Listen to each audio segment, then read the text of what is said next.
Good evening, everyone. Thank you for joining us for this evening's program.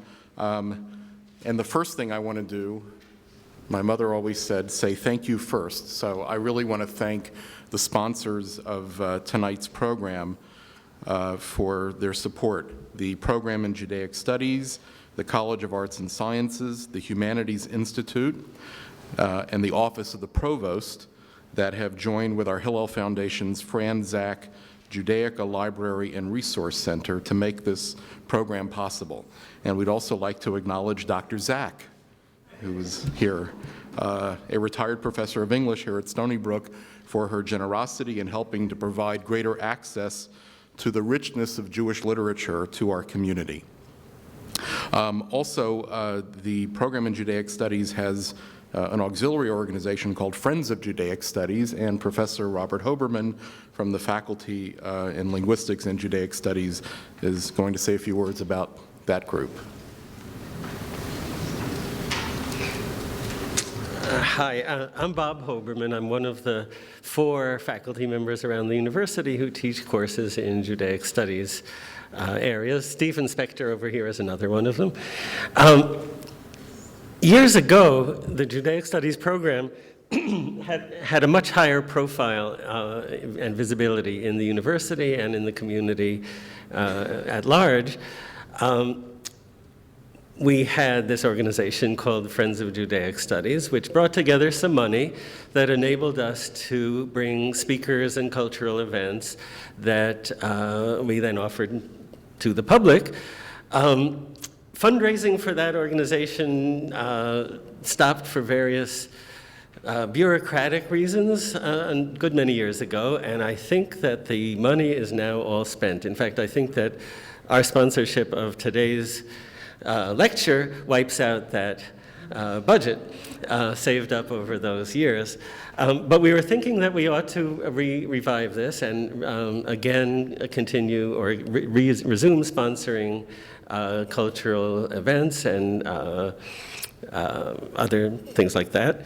The ambition is, if we can get a little money together, we can bring a speaker every once in a while.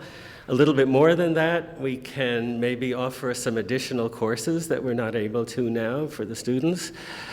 Possibly sometime bringing distinguished visiting scholars, either for a semester or for a series of lectures. If they're here for a semester, they can teach courses in areas that we don't currently offer.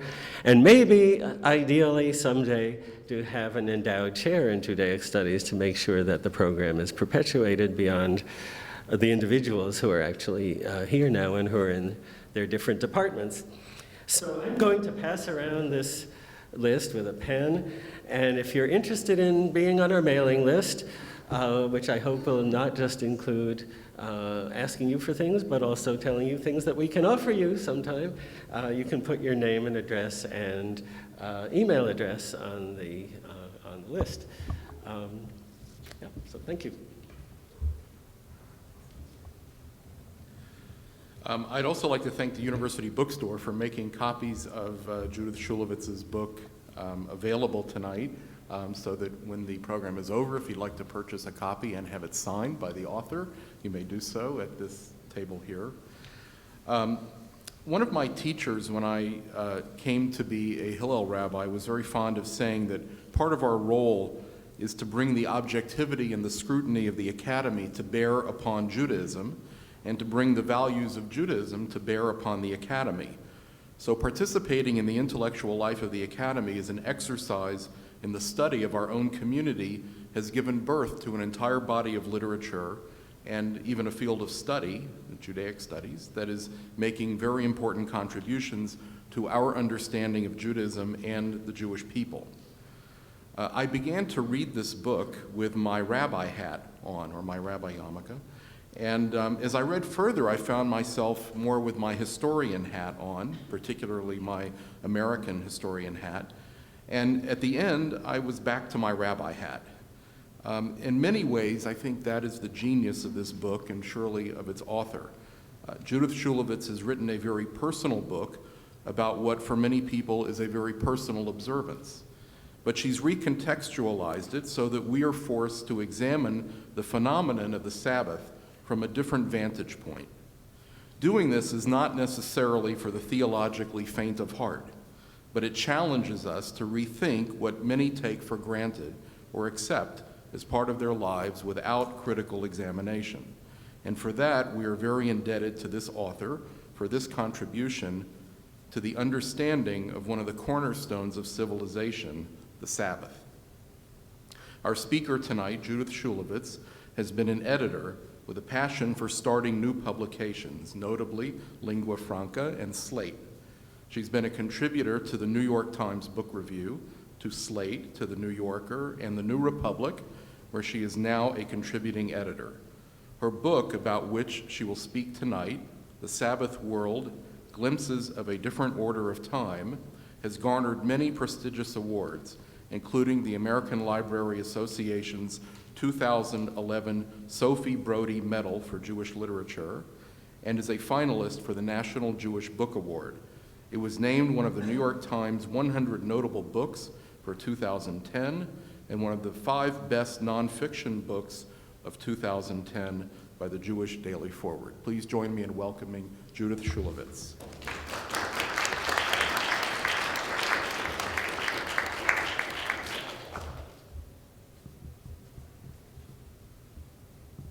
Thank you, Rabbi. That was very nice of you. And I feel that it's a little lesson in the law of unintended consequences, the story that was told earlier tonight, because I was, especially given that very nice introduction, was feeling quite guilty about having broken the bank on speakers. And then I learned that, in fact, the happy unintended consequences is you decided to revive fundraising for events like this. So you see, nothing is ever really as bad as it seems.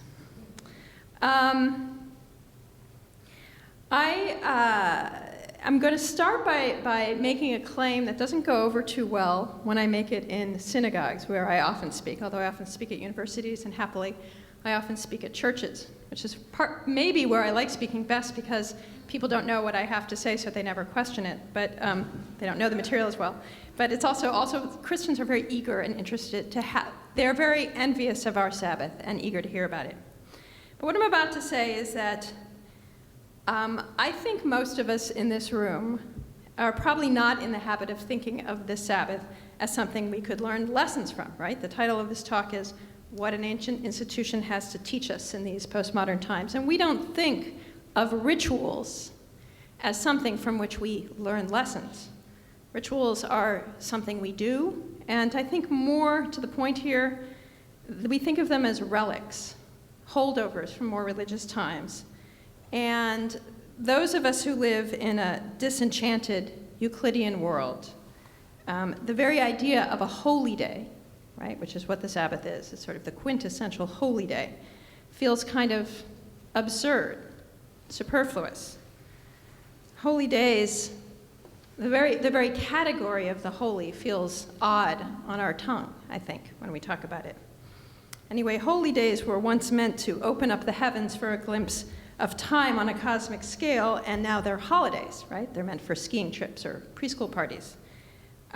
So in the interest of sort of seeking out this slightly negative secularist view of the Sabbath that I think lurks inside all of us who have at best a split consciousness about religion and ritual, I wanted to start by listing a bunch of really negative things we all think about the Sabbath. They were things that I thought when I sat down to write this book. I call them it's my list of negative presuppositions. And I think a lot of them are only half conscious, and one of the things I tried to do when writing this book was make them conscious. So I'm going to start by listing all my negative presuppositions about the Sabbath, some of which you may share. So negative presupposition number 1. The Sabbath is an unnecessary tax on our time, paid once a week to religious institutions in the currency of your personal time. The Sabbath is a holdover from the days before we got God out of the public square. It is an unreasonable demand on what we all know is our very overtaxed time. Negative presupposition number 2. We've already gotten the best things that can be gotten from the Sabbath. We have the day off, or rather, really, 2 days off. We have the weekend, which is, in fact, a direct derivative of the Sabbath by way of unions, actually, and, ironically, Henry Ford, not generally considered a friend of the Jews, who realized that if you're going to have mass production of consumer goods, you'd better give workers time off to consume them. So he was the first manufacturer to press for Saturday afternoons off. We have a well-developed love of leisure. We have a richer panoply of leisure activities than at any time in history. We have more freedom to do what we like, when we like, with whom we like, than ever before. So, what good is the Sabbath to us? Negative presupposition number 3, the aesthetic level. On an aesthetic level, the Sabbath is more often than not unpleasant or even repugnant to us. I tend to remember this when coming back from a trip to some foreign country where things are closed, in the evenings and on weekends, and shopping is difficult. And I feel this sense of overjoyed relief that I'm back in my 24/7 economy, which lets me work, shop, and dine, and be entertained at any hour of day or night. But actually, I think the sort of paradigmatic example of the repugnant Sabbath comes from the 19th century novel. It comes from Charles Dickens, who was a great anti-Sabbatarian and also a great master of the depressing situation, a great depictor of depressing situations. So the Sabbath in most of Dickens, he actually was sort of pro-Sabbath in some small corners of his work, but on the whole, the Sabbath in Dickens is grim, gloomy, and boring, and the only people who would possibly want to keep it or even think about it are nutty, obsessive Puritans. And there's lots of great, juicy, novelistic depictions of it that I will not regale you with. They're in my book. I'm actually going to read to you a little passage from an absolutely brilliant and fascinating pamphlet that he wrote in 1836, opposing a proposal to reinvigorate Sunday closing legislation and make it impossible, for example, for the British to ride trains and other things like that. So he has this very long 20-page diatribe against it. And one of the reasons he was against it is because of its effect on the working man. So I'm going to read you a little bit of what he writes, which gives you a flavor of what people did not like about the Sabbath in 19th century England.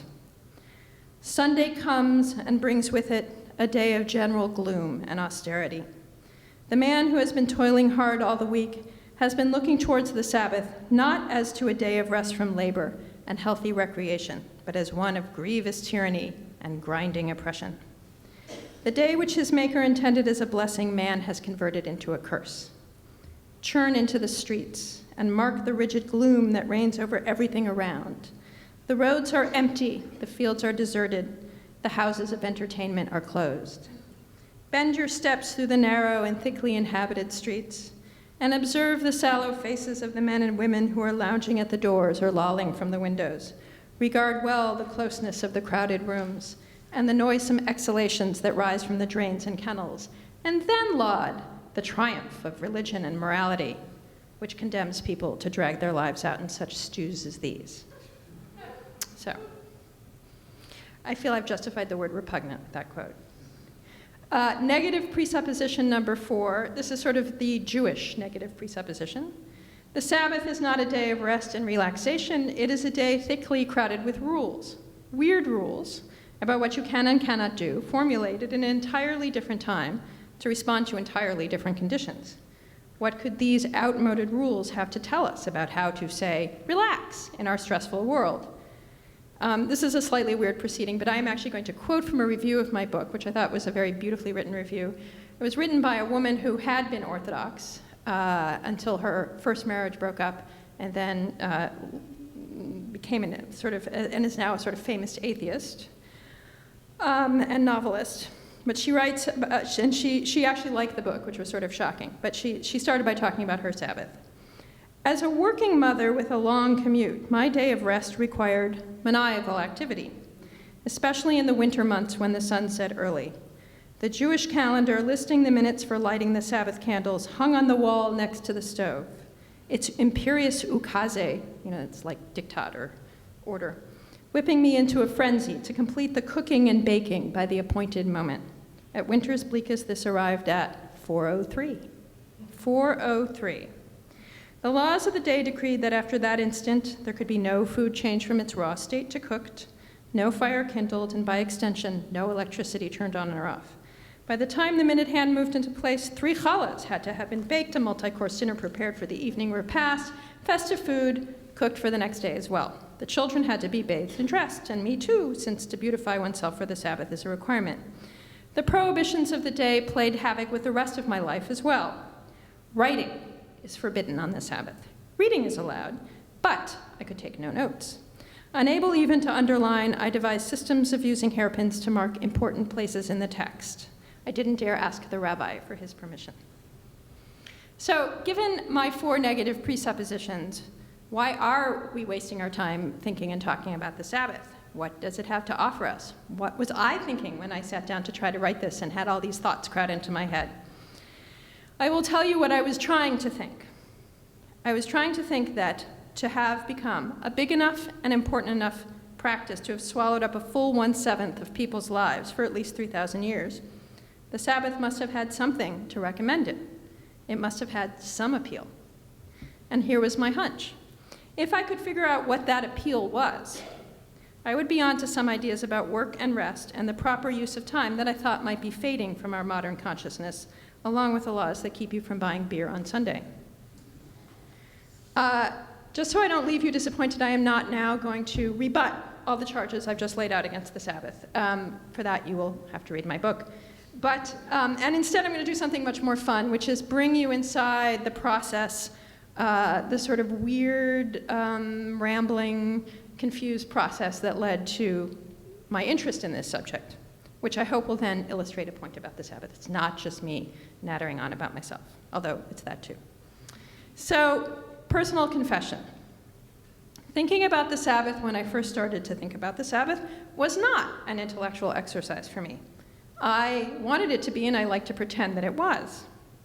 Before I wrote this book, I had written on no Jewish subject. I had not written about religion at all. And I was a writer, I was a critic. It was important that anything I write be intellectually credible, that it be something I could explain to the world, that it not be something that was just an indulgence of some bizarre whim. So when people asked why I was working on a book about the Sabbath, what I said was this. I thought that a structured period of non-productivity could be very useful for an overscheduled society, which, of course, is true, but was not really what was going on. There was something murkier at work, and what was at work was I didn't like my life. One problem with my life was that every day seemed drearily the same as the next. I was an ambitious young journalist, and whether I was at work or not at work, somehow I was always at work. If I was reading, it was for work. If I was with friends, I had met them at work, and we talked about work. When I had time off, I shopped or cleaned. Once in a while, I arranged a trip somewhere, and then I escaped the grinding routines of career and self-maintenance, and then I became a very diligent tourist. So I was looking for something else, something I didn't even have a name for, something that wasn't a vacation but could be imported into everyday life. And eventually it dawned on me, I was living in Brooklyn at the time, that right at hand were these buildings, most of them architecturally extremely odd when you bothered to actually look at them, with elaborate symbols all over them, which ought to have seemed much more out of context than they did, because of course I'd gotten used to looking at them. I'm talking obviously about churches and synagogues and mosques, places in which, once I thought about it, it dawned on me, every week extraordinary dramas got themselves played out through the medium of some of the greatest literature of all time, which was not only read aloud or sung or chanted, but fondled and kissed. And it began to occur to me that churches had become, and synagogues and mosques, had become the repository of this something else in our time. Let's call it the poetic or the non-utilitarian or whatever. And they are where people go for something accessible and acceptable, and yet, when you stop to think about it, filled with ideas that are so radical, they'd be rejected out of hand in any other context. But there was another something else that I was obviously looking for, though I didn't know it at the time. And so just to fill you in on the curious process of rationalization that accompanied my highly ambivalent rediscovery of religion, I started going to synagogue in part, or so I told myself, out of architectural curiosity. Around the time that I was thinking about all this, as I've told you, I lived in Brooklyn, I lived in Park Slope. And there was this movie that came out, and it was called A Stranger Among Us. Those who know their cinematic history know that's a really long time ago. But anyway, it starred Melanie Griffith, whom I think some of you in the audience may remember. She was always cast as the blonde bimbette in most movies that I'd ever seen. But in this movie, she was a policewoman who goes undercover, to my mind somewhat implausibly, in the Hasidic community in Brooklyn. And she goes to shul, she goes to services with her family. And the synagogue she went to was this picture postcard of old world Jewry, a real shtibel, with a bima and a raised altar, or a raised altar in the middle of the room, and a woman's balcony, up at the top. And the scene, I read in the local press, had been filmed at a conservative synagogue down the street. And when the film crew came, they took out all the old chandeliers and pews and put in fancy, but retro new ones, and scrubbed everything till it had a sort of old world spiritual gleam. So I went in one Saturday to see what this was all about, and I sat in a pew in the back of the sanctuary, and I said to myself that I was thoroughly amused by the Disneyfication of my ancestral architecture, and I burst into tears. So why tears? That's a long story, and you sort of have to have more of the buildup than I've given you, which you can get in my book. Let's just say that what drew me to the synagogue was not a love of Disneyfication, not architecture, but the fact that I've been waiting for a very long time for a space in which to cry. And of course, though I wouldn't figure this out for some time, I've been waiting for a time in which it felt safe to cry as well. And I've been waiting for someone to come along and adopt me. And it took me well over a year to get myself invited home for a Sabbath dinner or lunch. And those of you who know anything about religious life know that's a really, really long time. And so I was obviously very uncomfortable with this process. I was emitting rays of discomfort. I felt like an imposter. But eventually I did sort of manage to get myself invited home. And when I did that, I found this Sabbath community that was completely different from any community I was a member of at the time. I had been living a very traditional, demographically segmented life. I knew people in my age bracket, I knew people I went to college with, and I knew people I worked with. This community was much bigger than that. It was richer, poorer, older, younger, gayer, less gay, more intellectual, less intellectual. It was just diverse in a way I had never encountered before. And I just kind of fell in love with this community and became very zealously a part of it. And when that happened, at a certain point, I wanted to know why. I stopped and I said, what just happened to me? I'm losing all my Manhattan friends. I'm only hanging out in Park Slope. Why? What is this? What drew me to this? It wasn't God, whom I didn't believe in. It wasn't prayer, which at that point I had no idea how to do. And it wasn't architecture. The obvious answer was, it was the Sabbath. All of it, not just one piece of it. The laws of the Sabbath had produced this emotionally rich, social barrier-shattering experience that I'd been waiting for. If I had to say one thing that is truly exceptional about the Sabbath, it would have to be how well it works.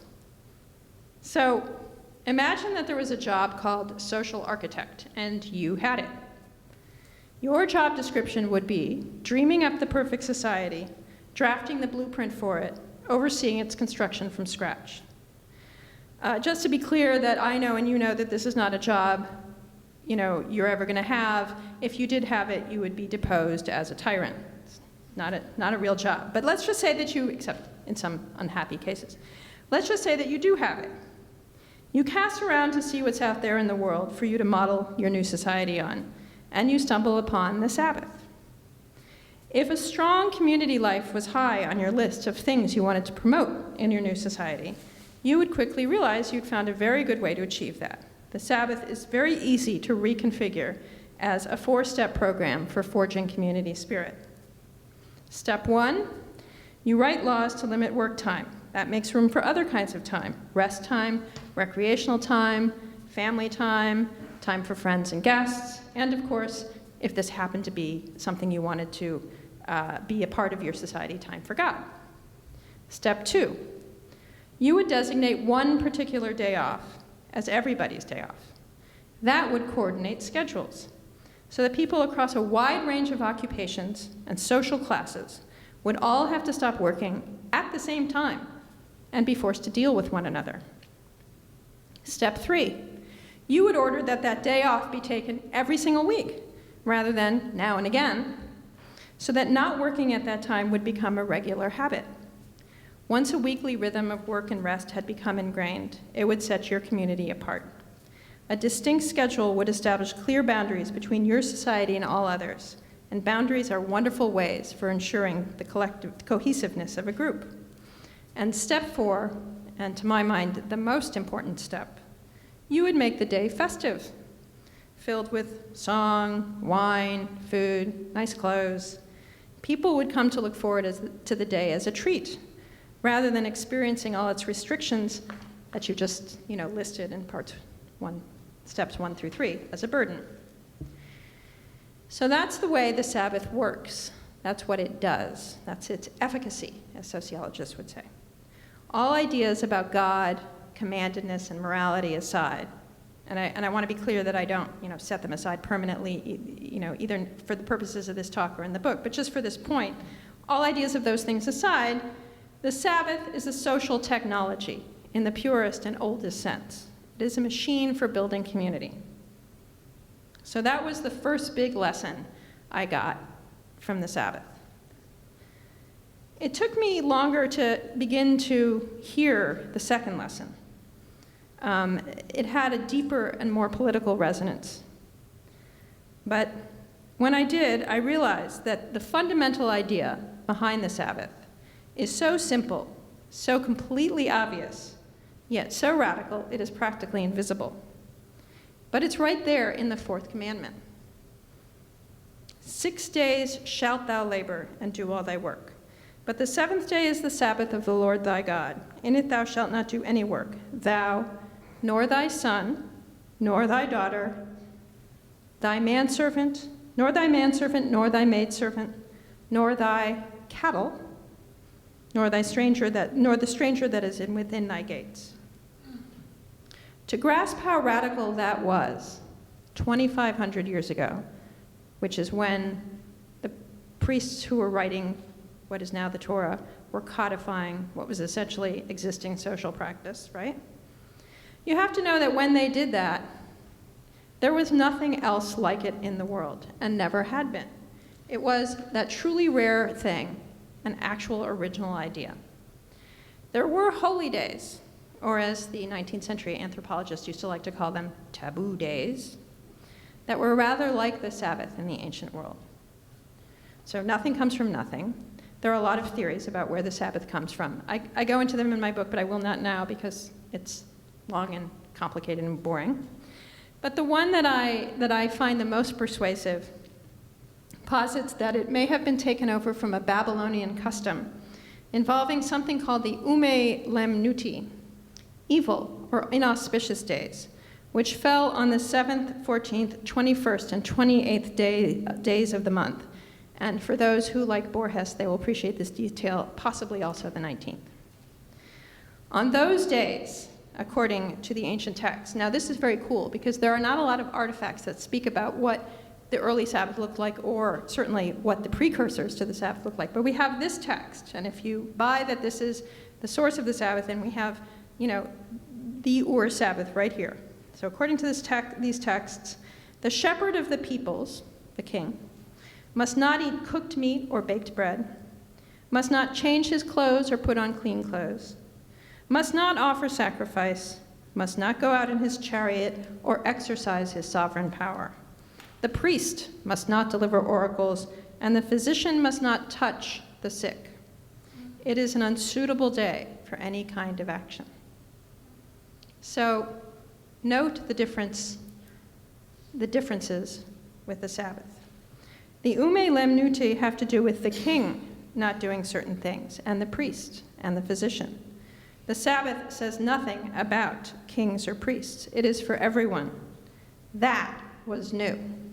Until the Sabbath, there was nothing in the ancient world that guaranteed the non-elite individual a chance to rest.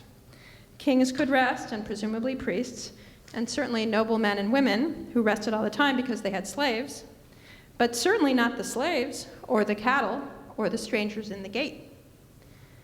Moreover, the Sabbath is a festive, auspicious, happy day, a day of goodness and joy, not a day of evil and danger. So the more I thought about it, the more it occurred to me that the Sabbath was a step forward toward two things that are so basic, we don't even think of them as rights. We just think of them as ingrained in the human condition, but they're not. One is the right not to work now and again, and second, the right to be happy, to enjoy yourself, to eat and drink, and spend time with your family. The idea of the Sabbath seems even more implausible when you consider that the people who came up with the fourth commandment were farmers, many of them subsistence farmers. They eked their living out of a hard earth. And yet they insisted pretty fiercely on the notion that one day a week they should not plant or sow or bring their crops in. Stop and think for a moment about a society that came up with such a crazy idea. What were they thinking? Why insist on it so fiercely? I believe that for them, the Sabbath was how they communicated their belief in the fundamental dignity of every human being, the right not to work and the right not to be happy. The Sabbath was proto-egalitarian. So that was the second big lesson that I took from the Sabbath. It took me even longer to realize that there was yet another political lesson lurking in the fourth commandment. It took me a long time to figure this one out because the idea I discovered there goes deeply against the American grain. The notion is this, that not only does everyone have the right not to work every now and again, or regularly, actually, society has the right, and indeed, if we import the idea of commandedness back into this argument, you'd say the obligation to organize itself collectively so as to make that possible. Societies have the right to manage their time, which is to say, your time. Societies get to make laws of time that say this day can be a day of work, this day cannot. That's a horrifyingly authoritarian notion when it emanates from a monarchical state run largely by a caste of priests. But when you take the idea out of that context and put it in the hands of a democracy, it seems like it could be an astonishing tool. Now, perhaps it sounds like I think that we in America don't have any laws about the use or abuse of time, which of course is not true. We do. But the kind of laws you need to get to a Sabbath nowadays make us pretty nervous. In a study of the American laws that govern time that was very influential for my thinking about the subject, Todd Rakoff, who is a Harvard Law professor, asks us to imagine a world divided between two completely opposed kinds of regimes, a freedom of time regime and a constructed time regime. In a freedom of time regime, people dispose of their time as they see fit, and the law does nothing more than lay down and enforce the conditions under which individuals and institutions get to swap time for money. I may work for you for as many hours a week as you'll pay me for, and at whatever times we both agree on, and only if one of us breaks his side of the bargain does anyone go to court. Freedom of time. In a constructed time regime, the law designates a certain period of time as social time, or at least mandates that some amount of time may not be work time. What is Rakoff's main example of constructed time lawmaking? Sabbath law, of course. In his case, since it's a book on American law of time, exemplified by America's now mostly defunct blue or Sunday closing laws. As he puts it, 6/7 commercial time, 1/7 non-commercial, that is, family, religious, or social time. The freedom of time approach sounds right to us because we think of time as money, which is to say a fungible resource. Anything that gets in the way of our freely allocating our time doesn't just get on our nerves, it prevents us from coming up with the most efficient way of using our time. In marketplace language, it's irrational. But I argue that there's a flaw in the main assumption of freedom of time, of the freedom of time regime. That time is like money, a pure quantity to be divided and spent at will. It makes a big difference whether you do something now or wait till later and who you do it with. And you know this, because if you didn't, you would have no social or professional lives. 15 minutes matters a great deal when you're late for a sales call, and it matters nothing at all when you're waltzing into a cocktail party. The true cost of a minute can't be calculated unless you factor in who is doing what with when and whom, and with whom. What, when, and with whom. A year-long commitment to 1 hour of community service at the same time each week is worth a great deal more to a nonprofit organization than a single donation made in cash representing your hourly wages for the same amount of time over the course of a year. And this is true not just because you're making it possible for an organization to accomplish some unpopular task at below market rates. It's true because your commitment adds value to that nonprofit and to your town and to your nation. Because as you get to know a like-minded group of people and you let them know that they can trust you, you form bonds with your neighbors and maybe even create a group where none existed before. You add to what economists call human capital and build what third world development specialists call civil society. So in my book, I'm arguing that the Sabbath is, in a weird sort of way, like that nonprofit. It is an instance, it is probably historically the most notable instance of organized social time. And it shows you what social time adds to the community. The chief example of the Sabbath strengthening the bonds of the community are embodied in a phrase that anybody who's ever been involved in a synagogue will recognize because it has arrived in your mailbox accompanied with a fundraising brochure. And the quote is this, it's from the great cultural Zionist Achad Ha'am, who wrote famously, "More than the Jews kept the Sabbath kept the Jews." So, can the Sabbath also keep Americans the way it kept the Jews? Do we who live in the modern age need something like a Sabbath, regardless of religion, something legislated and protected by law, to keep our own communities from fraying under the pressure of conflicting schedules and commerce? Do we need blue laws back? The answer to that is no, yes, maybe, I'm not sure. Read my book, it's very complicated, it's very nuanced, and it's hard to speculate about what could happen in the future. But I would argue that at the very least, the lessons of the Sabbath have become particularly necessary today, not just for Jews who are lucky enough to belong to a community that have a Sabbath, but for others as well. And as I said, when I speak in churches, I find that people are very jealous of this institution. And, you know, I think they have reason to be.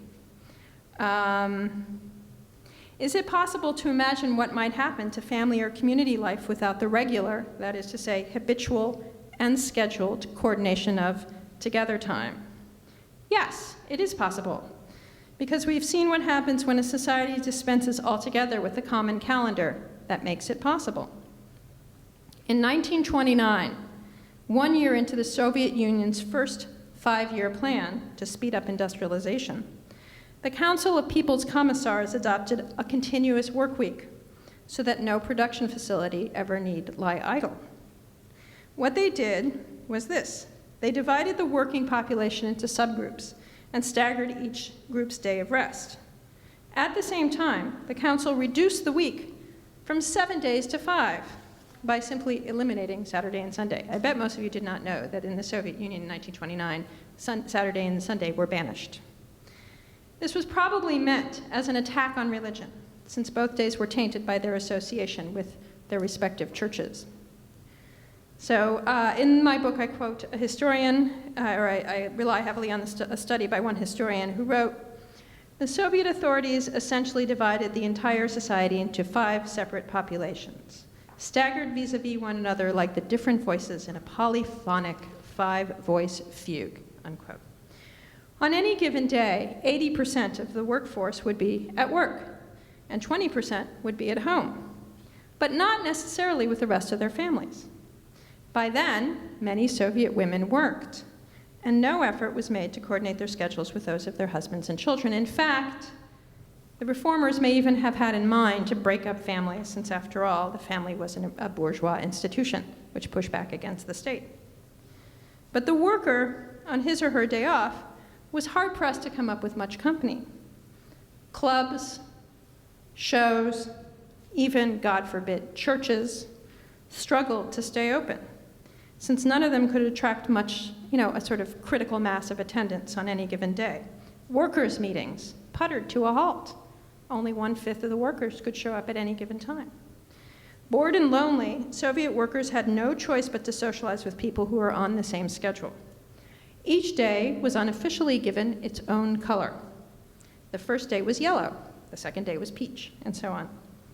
The historian, I quote, reports that people began categorizing one another in their address books according to their color.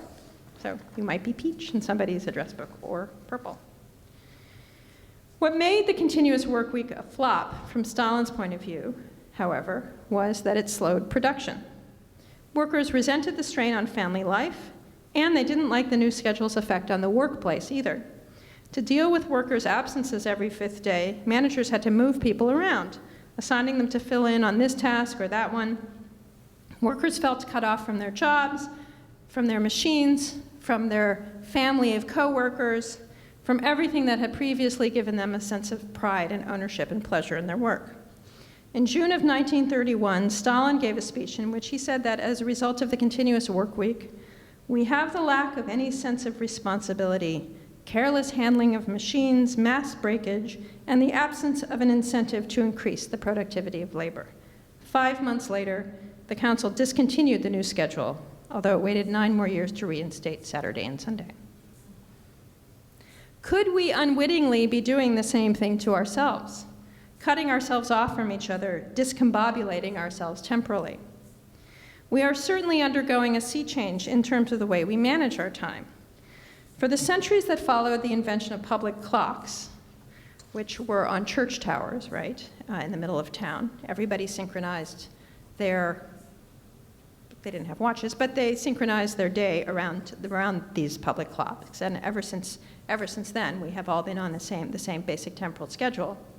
And we operated according to something that sociologists and historians call mechanical time. That's the time required to schedule and coordinate complex networks of manufacturing, labor, and trade. But we are moving into a universe in which our perceptions of time are increasingly what sociologists call mobile. That is, cell phone and text messaging and social networking technologies have made it possible to make time flow more or less the way we want. Obviously, there's still universal time, which emanates from the atomic clock in the Royal Observatory in Greenwich. But now there's another kind of time that emanates from each of us individually. Universal time coordinates local time around the globe so that institutions and the public know when to interact with one another. But using our cell phones and other devices, we micro-coordinate our time with that of our friends and relatives, which allows us to bypass universal time and operate on what I call particular time, time that can be constantly adjusted to fit our own needs. If we get stuck in a traffic jam on the way to some meeting, we call or text or prepare our friends or colleagues for our late arrival. As one sociologist I know puts it, the mobile telephone relaxes the implicit contracts around time. It softens the schedule. Now,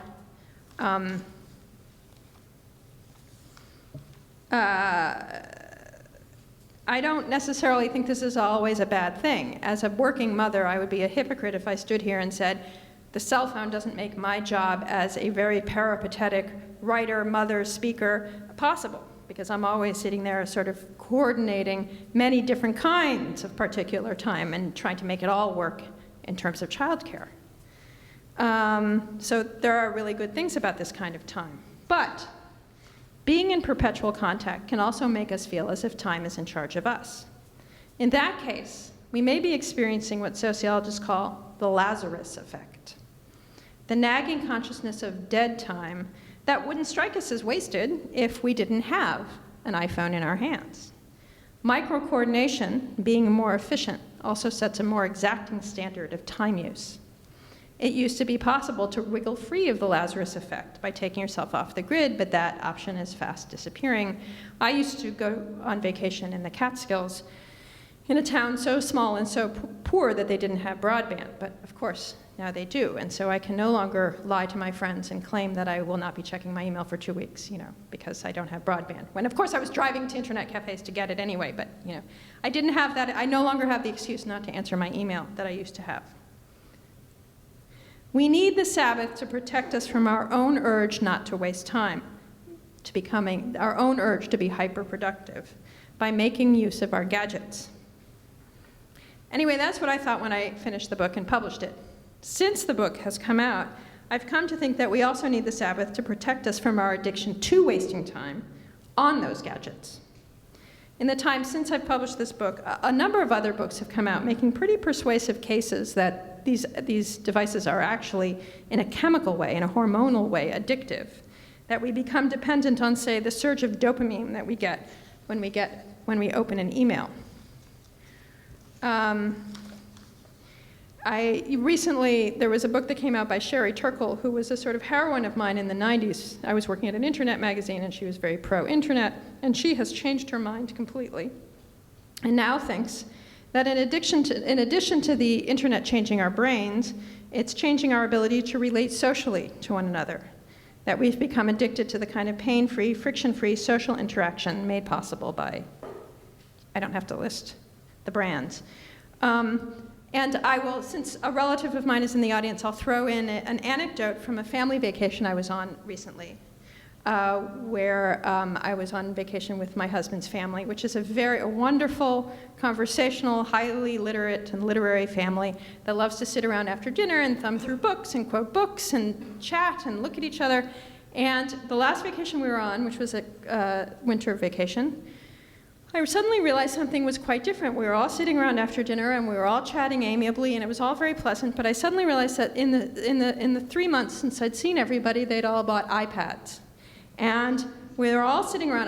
Don't have an iPad, but I have an iPhone, and I have iPad envy. And we were all sitting around, but everyone was looking down. And everybody was sort of like calling up bits of information to be traded verbally, right? But we were all looking down, and no one was looking up. And so I said, using my prerogative as the person who wrote the book on the Sabbath, I hereby ban iPads after dinner. And it was very, very painful, I have to say. It didn't really work. But I just throw that out there as a thought about how our lives are changing, and as a little anecdote that maybe you might want to think about when you think about whether or not you want to keep the Sabbath or construct in your life some kind of social time. Anyway, just throwing that out there. Thank you for listening, and if you have any questions, I'll take questions.